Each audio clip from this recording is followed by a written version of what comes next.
de séance me réagisse. Allez-y. Ok, bonjour chers tous, je me présente, je suis Eco Diamant du média affairage.net. Nos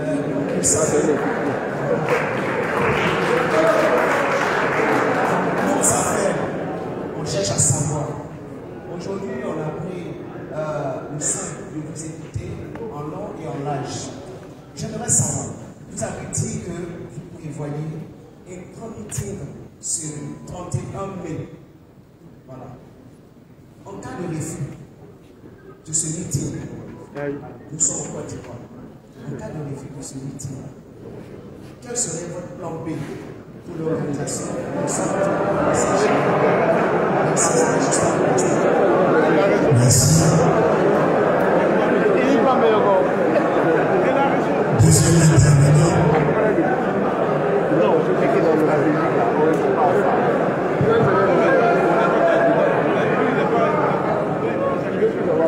Nous écoutons donc le deuxième intervenant.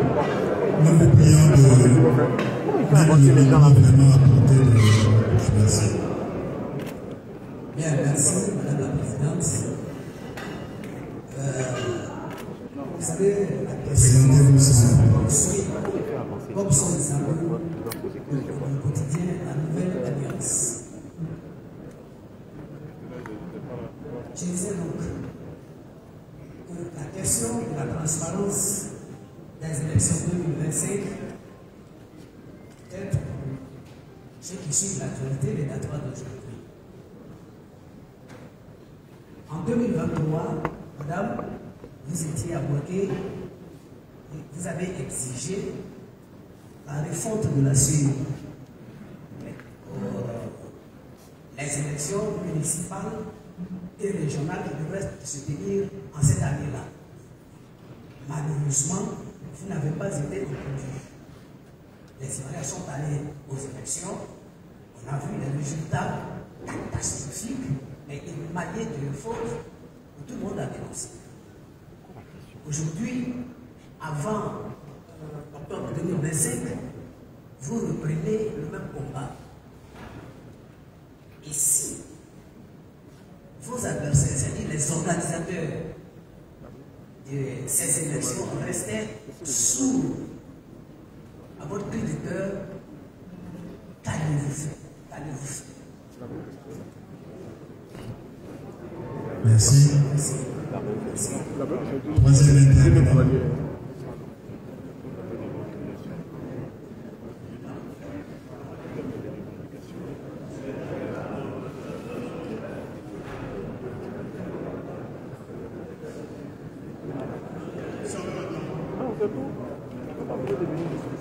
Bonjour, je suis sur le plateau du Nouveau Réveil. Si le président Ouattara va aux élections en octobre prochain, si c'est en contradiction des dispositions constitutionnelles. Je suis Mélia Niamoutan, je représente Média. Alors ma question c'était de savoir, on a pu voir que dans les revendications, depuis le début au Cap Côte d'Ivoire, on a parmi les revendications la réintégration, donc la réinscription de...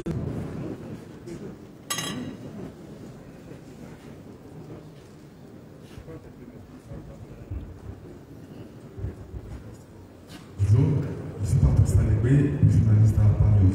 Je voudrais savoir où est-ce qu'il va se tenir le meeting donc, du 31 mai. On va savoir le lieu du meeting du 31 mai. Merci. Merci. Bien. S'il vous plaît, nous avons donc enregistré les 5 premières questions. Nous laissons toute la place à la table de séance pour les réponses.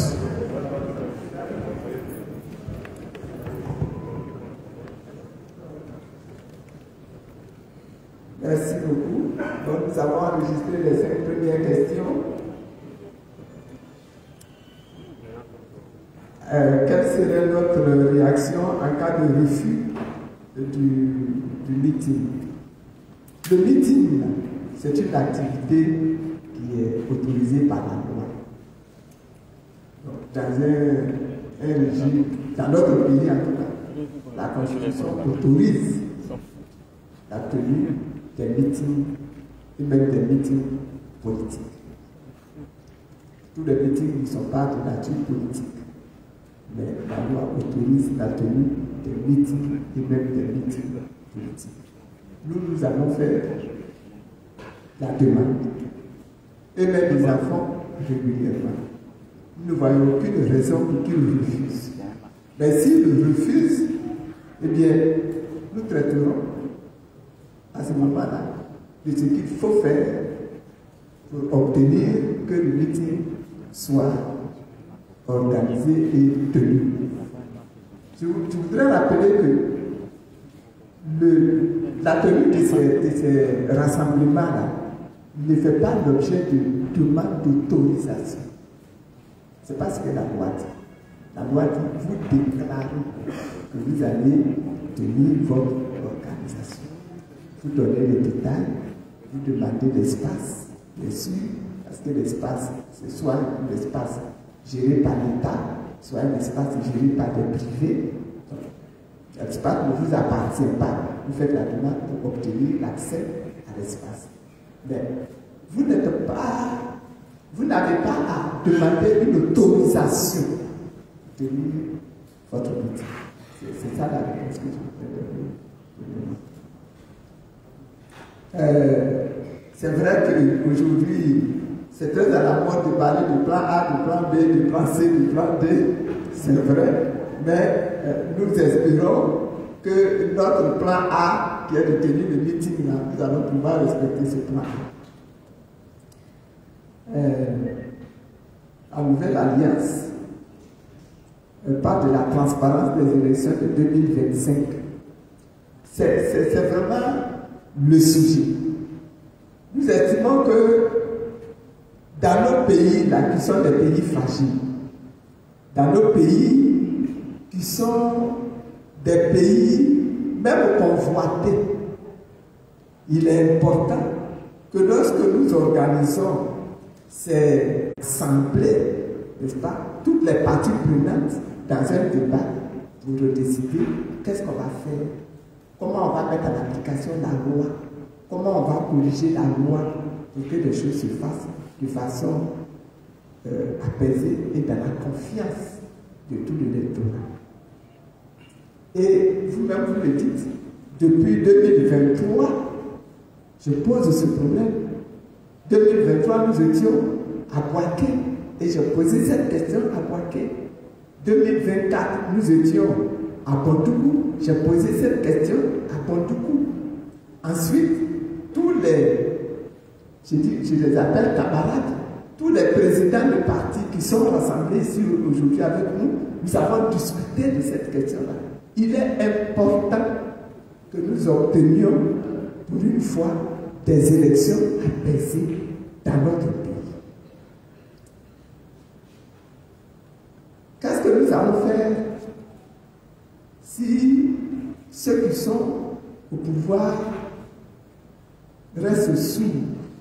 Nous allons encore faire appel à vous qui êtes de la presse pour nous aider.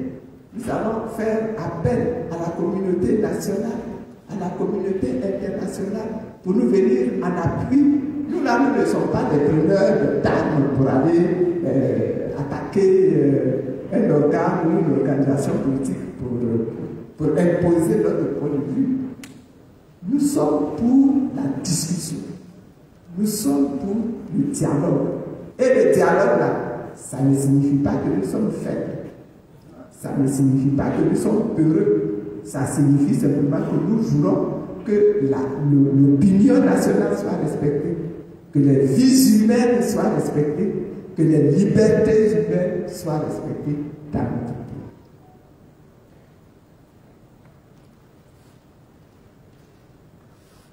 Et vous dites que nous avons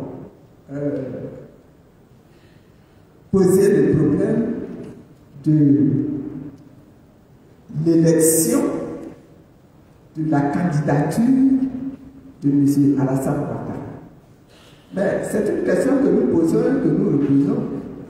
Dans notre pays, là, il y a la Constitution. Et quand la Constitution a été rédigée et même modifiée, il a été clairement affirmé que cette Constitution-là ne créait pas une nouvelle Côte d'Ivoire. C'est la Constitution ancienne qui a été améliorée, qui a été corrigée. Et donc le fait de venir revendiquer cette nouvelle Constitution comme l'aptitude à présenter un nouveau mandat, ce n'est pas juste. Ce n'est pas juste et ce n'est pas correct.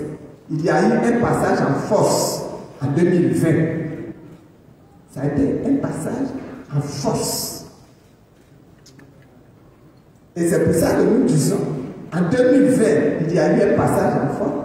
Nous ne souhaitons pas qu'en 2025, il y ait un nouveau passage en force. Vous dites, pourquoi est-ce qu'au moment où il y a eu l'examen de la RLE, nous n'avons pas soulevé la question? C'est deux choses différentes. Ce n'est pas parce que quelqu'un est sur une liste électorale qu'automatiquement la personne est éligible.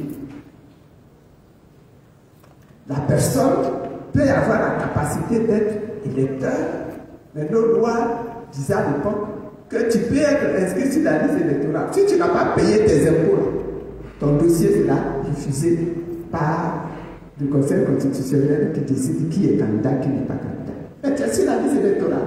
Le fait de ne pas payer ces impôts-là, ça ne t'empêche pas d'être sur la liste électorale. Donc c'est deux choses différentes. Ce que nous disons aujourd'hui, c'est que M. Alassane Ouattara, il a été président de la République en Côte d'Ivoire 2 fois de suite. La Constitution ivoirienne dit, au bout de 2 mandats, vous ne pouvez plus être candidat. Il y a eu comment je dirais, un abus en 2020, un passage en force en 2020. Nous ne souhaitons pas de passage en force en 2025. Voilà ce que nous disons.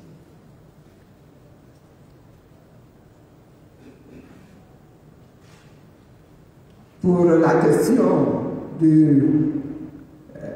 l'initiative Trop c'est trop, je vais donner la parole au vice-président du PDCI qui va répondre. Maintenant, après cela, il y aura une dernière question sur le lieu du meeting. Je donnerai la parole au président Bréguet. Merci, Madame la Présidente. Donc, je suis Georges-Philippe Bézalé, vice-président du PDCI RDA, également notre vice-coordonnateur des activités des vice-présidents du PDCI RDA, donc coordonnateur et ministre d'État à Bombay. Je suis également conseiller spécial du président Tian Kian. Alors, concernant cette question donc du mouvement qui est mis en place par le président Laurent Gbagbo, il faut vous rappeler qu'à notre première rencontre ici, le premier point de presse qui a été fait ici, au cours duquel il y a eu donc une déclaration qui a été signée pour demander le dialogue politique, si vous vous rappelez, le PPACI était présent dans cette salle. Et donc nous avons commencé cette aventure-là de nous mettre ensemble avec le PPACI. Il se trouve que chemin faisant, par stratégie, on doit faire la sortie officielle tel jour. On vient donc vous l'annoncer, on souhaite que vous soyez donc avec nous pour qu'on continue l'aventure. C'était donc avec le directeur exécutif du PACI, le ministre, professeur Danon Guégué. La réponse qui a été faite, c'est que tôt ou tard, on va se retrouver. Et donc, avec l'évolution de ce qui se passe et l'annonce donc de ce mouvement Tout c'est trop, aujourd'hui on comprend un peu mieux. Mais c'est même mieux qu'on ne mette pas tous les œufs dans le même panier. Parce qu'il est même mieux qu'on s'organise en tant que parti de l'opposition de manière différente, au lieu de mettre tous les œufs dans le même panier, parce que sinon, on est tous en même temps. Et donc, nos amis du PACI sont en train de faire cette action combinée qui permettront d'arriver au même résultat, au même but, c'est d'avoir des élections transparentes, inclusives, sans violence. Je terminerai en disant que, pour rappel, il faut se souvenir que ce n'est pas la première fois que ça se passe ici. Si vous vous rappelez, en 2020,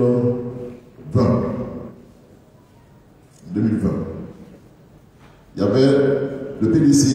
Donc, je peux dire vraiment que on travaille pour la même chose et donc progressivement, on va se retrouver. D'un point de vue stratégique, c'est important. Voilà ce que je peux répondre.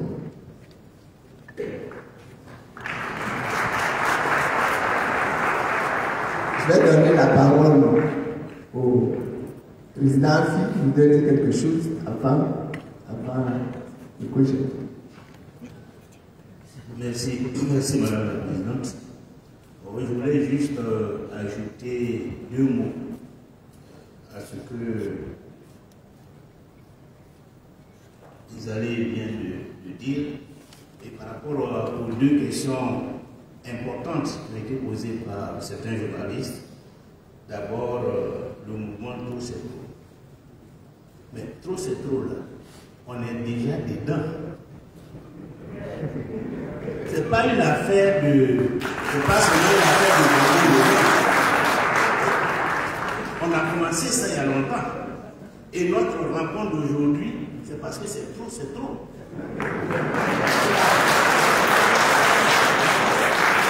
peut pas regarder et si c'est Babo qui a lancé le mot d'or, si c'est PPACI, si c'est ceci, c'est cela. C'est trop pour tous les Ivoiriens. Et donc, chaque fois qu'une organisation va lancer un mot d'ordre dans ce contexte, nous sommes tous concernés. Que ce soit le PDCI seul, le COGEP seul, MGCI seul, que ce soit dans le cadre de la CAP, nous sommes concernés. Parce que nous sommes tous conscients que trop c'est trop. Donc trop c'est trop là, c'est un mot d'ordre national.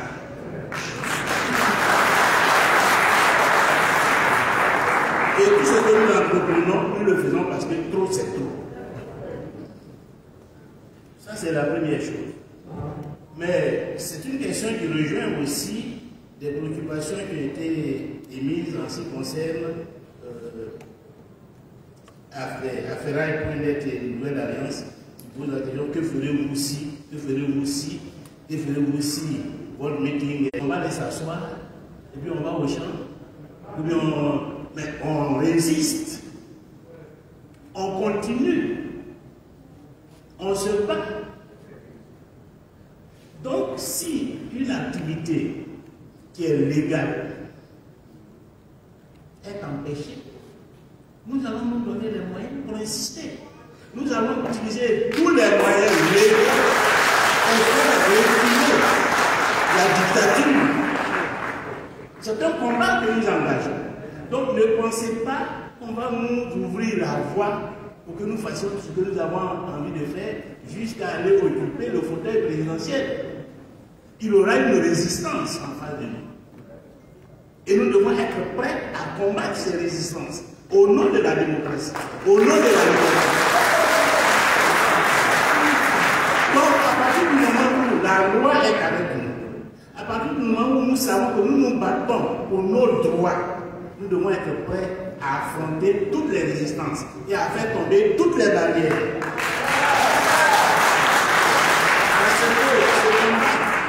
Nous l'inscrivons dans le cadre de l'élection, c'est le combat pour la démocratie, pour la liberté en Côte d'Ivoire. D'abord, le combat que nous devons mener pour que demain nos enfants n'aient plus à mener ce combat, n'aient plus à faire ce genre de réunions parce qu'on a exclu X ou Y de la liste électorale, parce qu'il y a une liste électorale qui est une fabrication de nos adversaires politiques.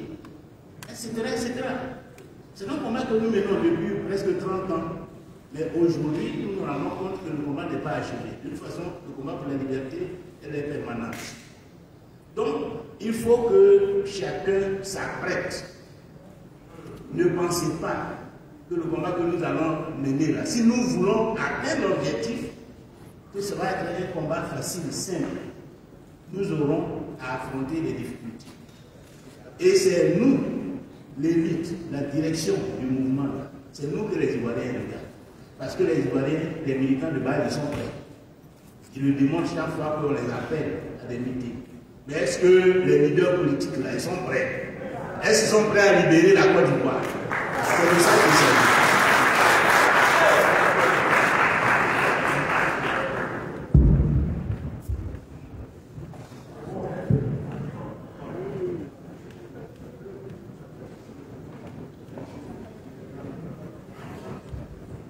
Merci.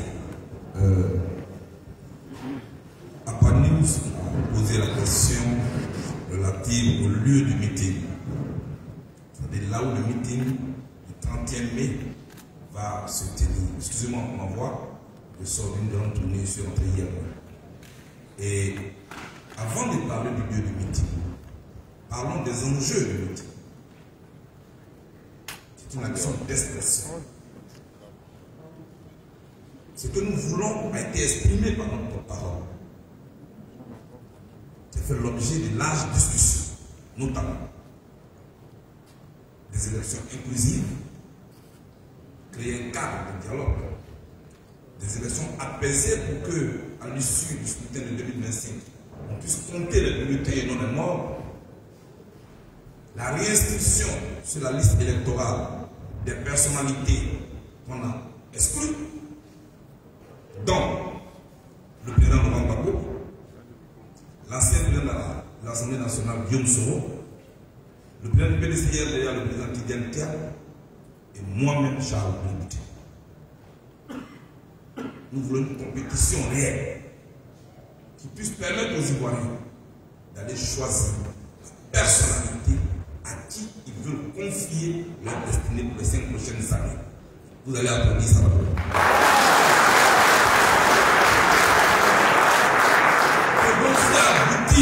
Ces revendications et ces meetings le 31 mai, que vous soyez PDCI-RDA, que vous soyez COGEP, que vous soyez MGC, FPI, URD, AIRD, tous les autres partis politiques, faisons tomber ce jour-là les barrières politiques. Soyons un pour notre nation, parce que là, il s'agit de la vie de la nation.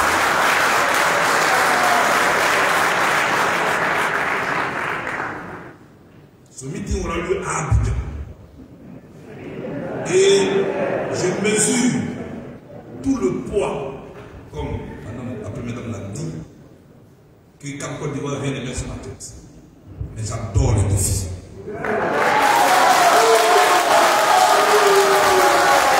Et je précise, dans les jours qui arrivent, nous allons préciser le lieu de ce meeting-là. Trouver à Abidjan un lieu qui va accueillir ce déferlement. Regardez la place de la République. Ils ont planté les fleurs là-bas.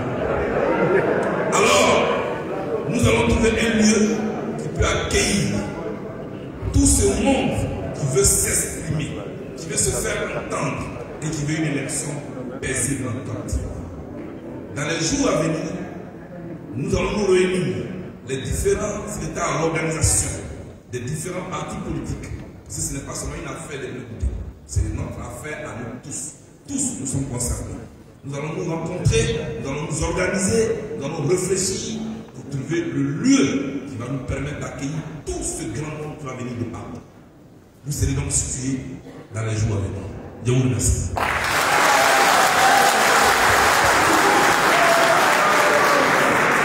Merci. Nous allons prendre à nouveau 5 intervenants s'il y en a.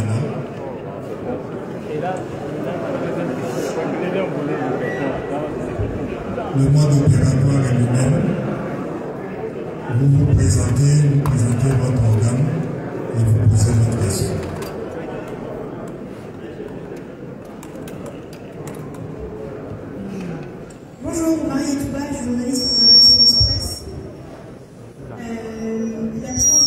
Non, non, si elle va devant, c'est pas bon. Mais paf là.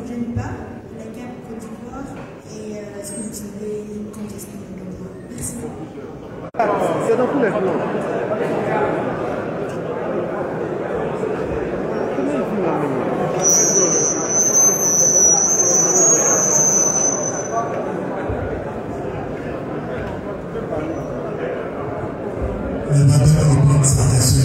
Bonjour, Marie Toubard, journaliste pour l'Agence France Presse. Est-ce que l'absence de Tito Ndiaye d'un mois vous gêne de la Cap Côte d'Ivoire et est-ce que vous savez quand est-ce qu'il viendra? Merci.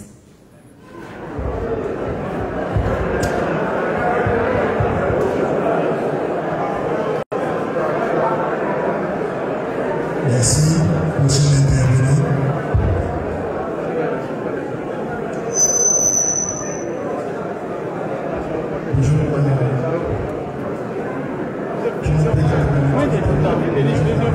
S'il vous plaît, est-ce qu'on peut obtenir un peu de silence dans la salle pour permettre à la table de séance d'entendre les questions?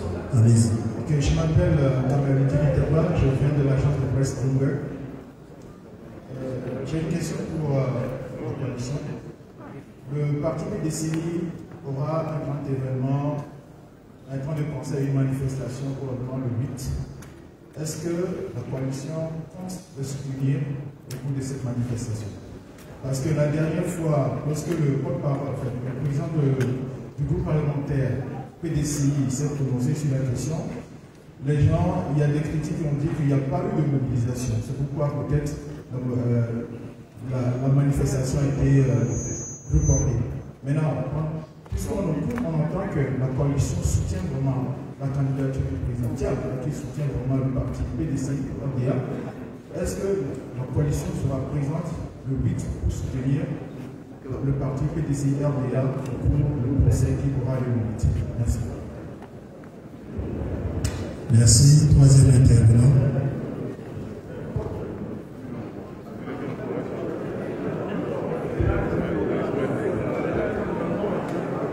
Excusez si je pose encore, je prends à nouveau la parole, mais moi c'est mon rôle d'affairage.net et je suis obligé.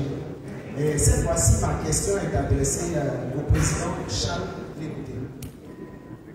On vous a confié aujourd'hui ce grand challenge, l'organisation de ce meeting du 31 mai. Qu'est-ce qui a poussé le premier responsable de votre organisation de vous confier ce grand défi qui aura lieu ce 31 mai? Est-ce parce que c'est M. Charles Légoté qu'on a connu dans les années 2010-2011 où lorsqu'il parlait, il faisait sortir un mot de sa bouche, automatiquement la jeunesse, la population, tout le monde sortait? Est-ce que vous pensez que c'est le même Charles Légoté de 2010 qui galvanisait, qui mobilisait encore cette jeunesse-là? Vous n'avez pas peur de ce challenge qui vous est confié? Merci.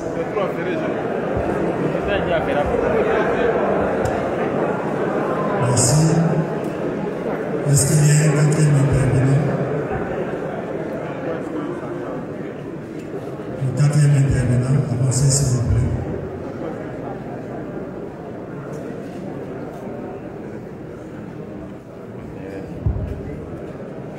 Bonjour à tous, je suis Abdelaziz Diallo, correspondant de RFI à Abidjan.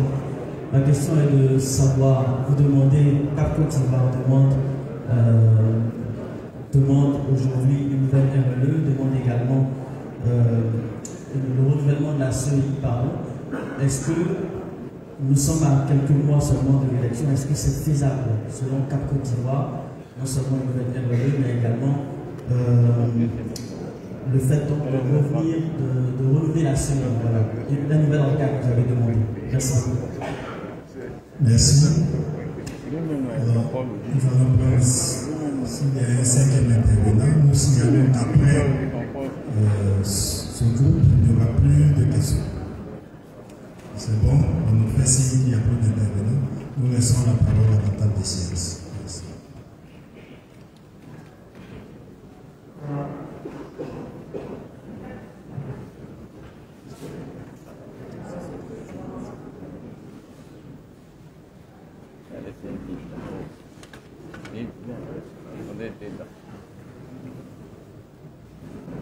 Je Je vais commencer à répondre à la question de l'AFP concernant l'absence de M. Tidiane, puis le VP Isabelle va terminer sur cette question-là.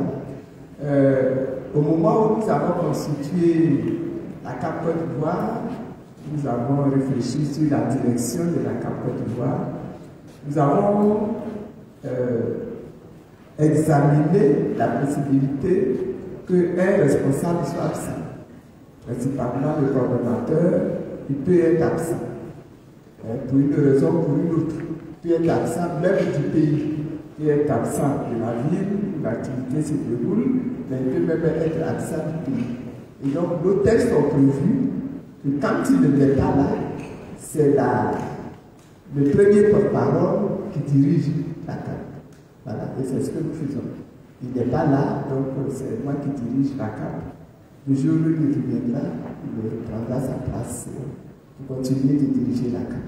En attendant qu'on se parle de temps en temps. Maintenant, lui-même, là où il est, il continue aussi de travailler et de combattre, etc. pour que les activités avancent. Vous voulez ajouter quelque chose? Enfin, c'est juste pour vraiment préciser que, ça veut dire que les nouvelles technologies, on peut ne pas être.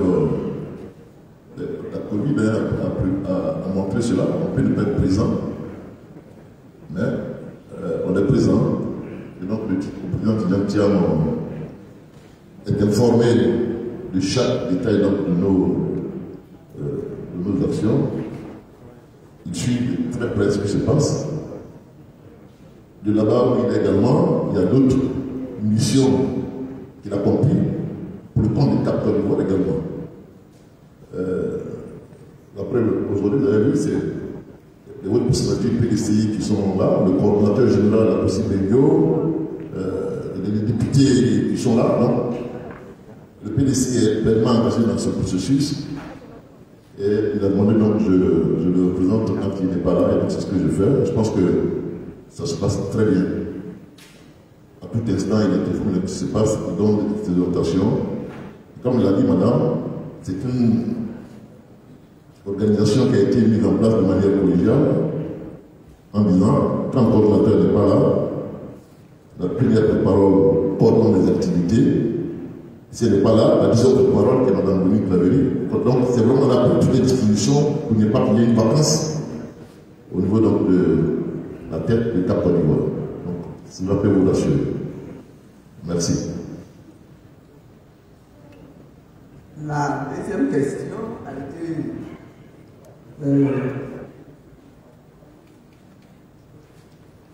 concerne encore le PDCI. Le PDCI va faire une manifestation le 8.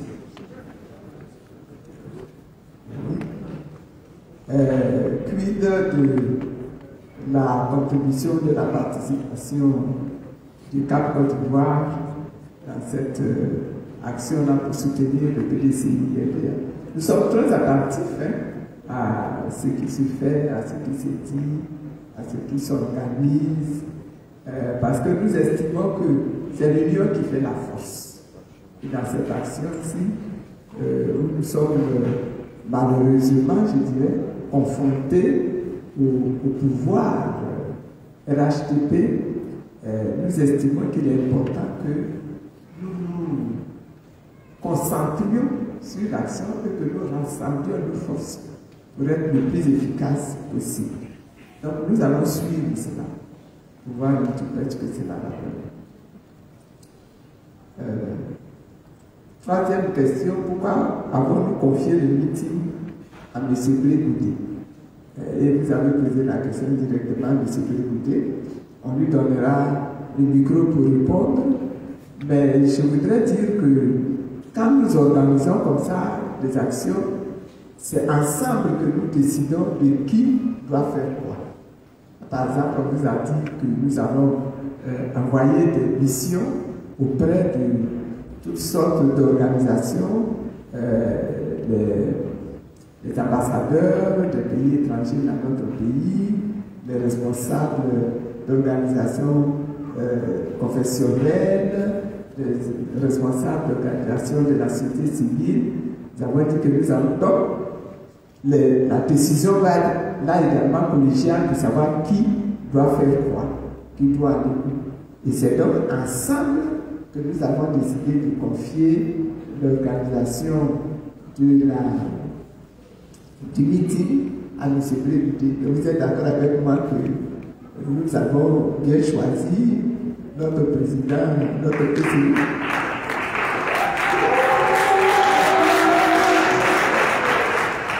Il faut qu'à l'intérieur de la carte Côte d'Ivoire, nous exploitions, que nous mettions à contribution les capacités personnelles des responsables des individus qui y sont. Mais je vais donner la parole à Brébuté. Non, ça va? C'est bon? Okay. Voilà.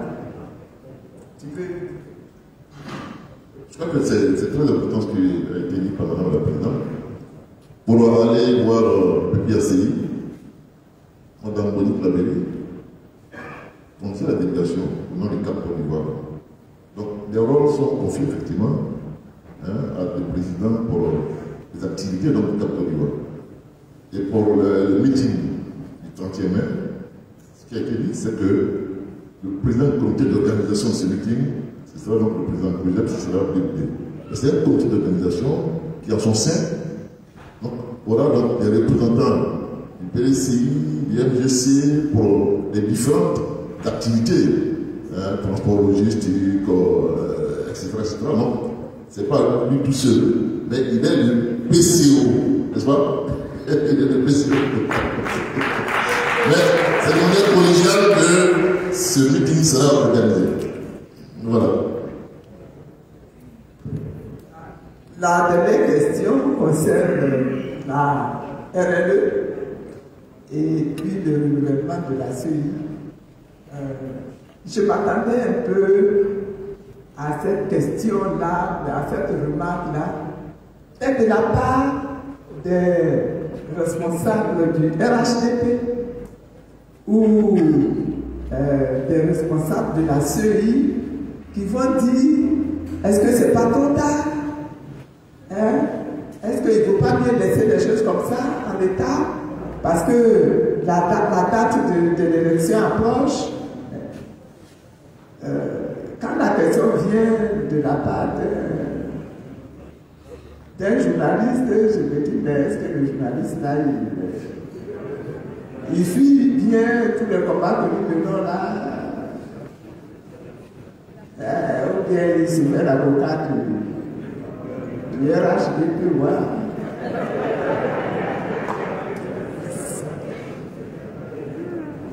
Je vous rappelle que cette question-là, nous l'avons soulevée depuis 2023 et que nous avons écrit au président de la République depuis 2024.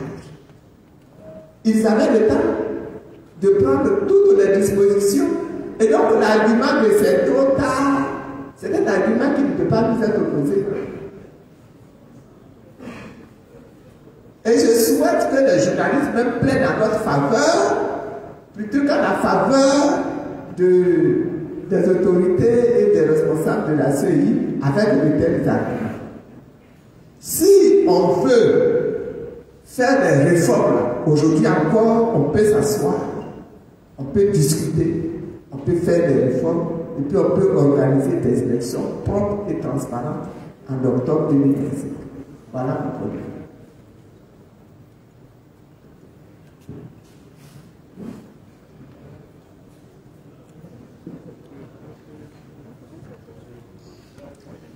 Bon, un moment donc d'ajouter ce que je veux dire.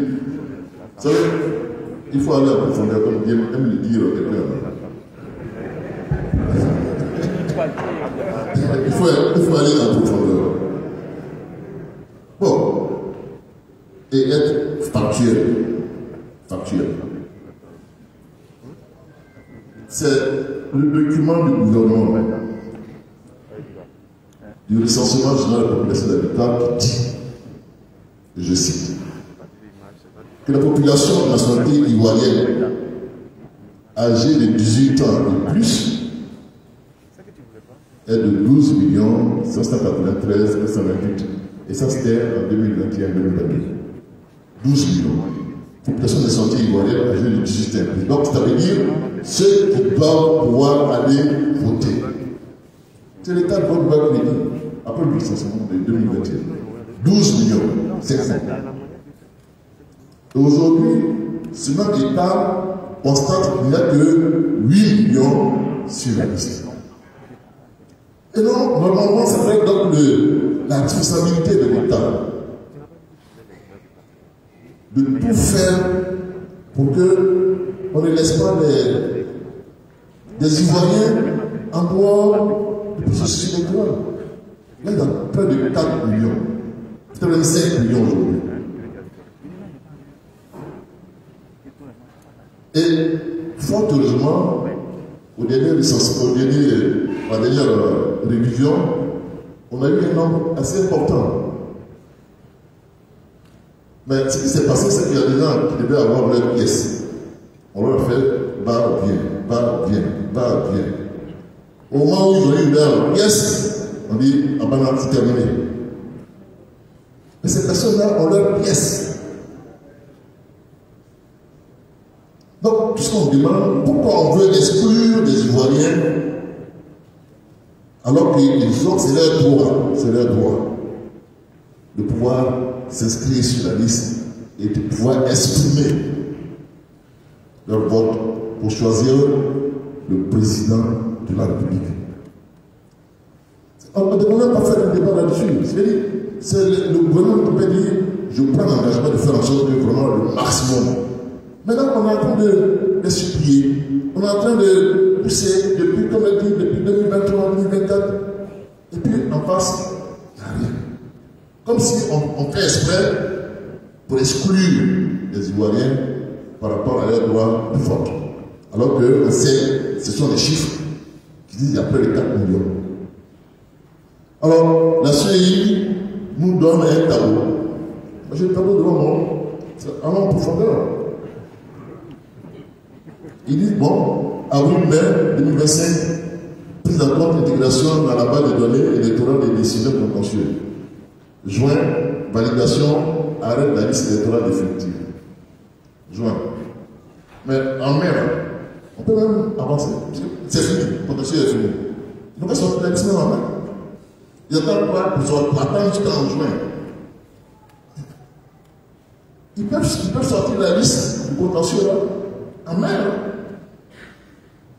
Et nous, nos services, nos experts, je le document devant moi ici, on fait des simulations pour démontrer qu'on peut faire une révision de la liste électorale cette année 2025 avant les élections d'octobre 2025. Il y a un programme qui a été établi à partir de la liste définitive là, qui est prête. Mais en 2015, en 2020, c'est pas en juin qu'on a fait des RE. C'est pas en juin. Mais même en juin, on peut faire également la même chose. Donc, quel est le problème de refuser de faire une RE? La CEI refuse, et puis, bon, les partis au pouvoir est d'accord. Parce que c'est le processus qui réclame, mais ils sont d'accord. Il y a un problème. Il y a vraiment un problème. On exige vraiment cette RE en 2025 et tout. Je connais cette RE. Pour permettre à des Ivoiriens qui ont les papiers maintenant de pouvoir s'inscrire. Même si c'est 2 semaines. Ok, ouvrons. C'est le jeu démocratique. Mais on ne peut pas refuser. Donc c'est ce que nous disons, nous. Faisons en sorte qu'il y ait donc une révision électorale en 2025 pour permettre à tous ceux qui ont eu le papier au dernier moment de pouvoir s'inscrire. Et même à de nouveau, il y a même de pouvoir le faire. C'est ça qui est demandé. Il n'y a pas de même chose. On veut des élections propres en 2025.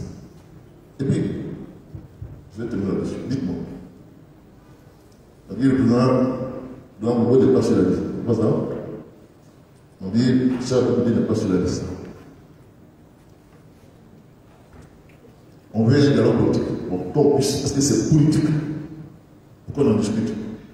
On espère qu'on va l'obtenir, n'est-ce pas? Mais ce n'est pas extraordinaire.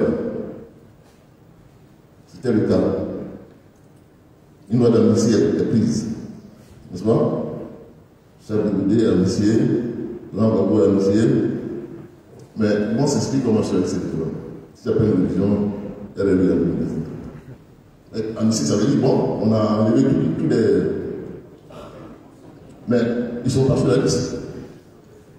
Ils ne sont pas sur la liste.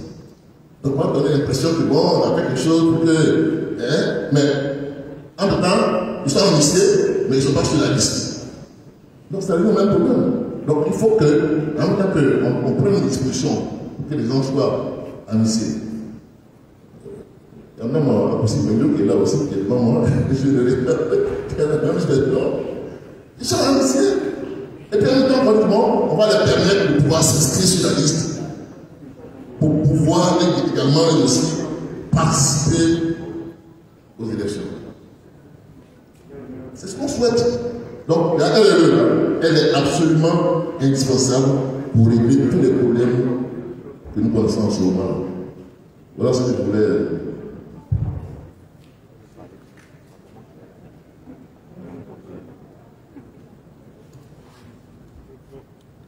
Moi, je voudrais revenir sur tout le discours qui nous a été lu et exprimé par la présidente et insister sur le fait que tous les éléments, tous les ingrédients sont en train de se mettre en place pour que nous ayons une crise préélectorale. Et le rôle que nous nous donnons à la CAPCI, c'est justement d'être les porte-parole de nos populations qui nous font savoir qu'elles ne veulent plus que le sang coule pour le choix d'une seule personne. Et c'est une responsabilité que nous avons et que nous tenons à tenir jusqu'au bout. C'est pour ça que nous élevons la voix et que nous interpellons le gouvernement pour lui dire « Voilà quelle est votre responsabilité, c'est de nous réunir. Nous sommes des Ivoiriens, nous pouvons parler tranquillement, sans avoir chacun un colt dans la main, nous pouvons parler de notre pays et essayer de trouver des solutions, même minimales, mais qui nous permettront de faire en sorte que le sang ne coule plus. » Tout à l'heure, ça a été rappelé, la tête du petit Kofi Toussaint qui a été prise pour un ballon de football. Mais c'est une tâche sur le drapeau de la Côte d'Ivoire, c'est une tâche collective que nous avons, que nous supportons, et nous disons que nous ne pouvons plus accepter ce genre de choses. Donc nous interpellons le gouvernement. Une RLE peut se faire. La CIE, nous avons tellement nous avons tellement travaillé là-dessus en 2020. Tous les partis réunis, la CDRV dont vous parliez, tous les partis avec comment dirais-je, le FPI d'alors, etc. Tous, nous avons travaillé ensemble sur l'organisation, les propositions à faire pour qu'une nouvelle, je vais pouvoir me dire, commission électorale puisse être formée avec la société civile. S'il y a une volonté politique, rien ne peut nous empêcher, dans des délais même très courts, nous sommes préparés. Et c'est ce rôle que nous voulons jouer au niveau de la CAPCI. Ça n'est pas facile, mais comme ça a été dit, nous irons jusqu'au bout, nous irons étape par étape, mais nous sommes décidés à nous faire entendre, que ce soit de l'opinion publique, et nous entendons et nous vous demandons à vous, les journalistes, d'être nos porte-parole aussi auprès de la population, pour lui faire comprendre qu'elle a aussi un rôle à jouer, un rôle d'accompagnement, un rôle de compréhension, pour faire en sorte qu'elle n'accepte pas non plus qu'on puisse empêcher une classe politique de faire ce qu'elle a à faire pour éviter que le sang ne coule. C'était vraiment ma petite contribution. Merci. Merci. Nous passons la parole pour le mot de fin. Après son mot de fin, tous bien comme un accord, nous allons chanter l'hymne national pour confirmer notre attachement à la nation. La Cap Côte d'Ivoire a en train de prendre une autre tournure, les gars. Nous avons écouté le président Pascal Afingessa, nous avons écouté Charles Blé Goudé, la première dame Simone Yvé. Et ce qui va se passer le 31 mai, oui, va nous remettre notre Charles Blé Goudé qu'on aime tant dans la ligne même du combat. Dans le sens de la mobilisation des plus générales. En réalité, voici où moi j'attendais Blé Goudé. Sur le terrain, dans la mobilisation. Parce que pour mobiliser, il y a des termes qu'on doit utiliser. Pour mobiliser, il y a des mots qu'il faut dire.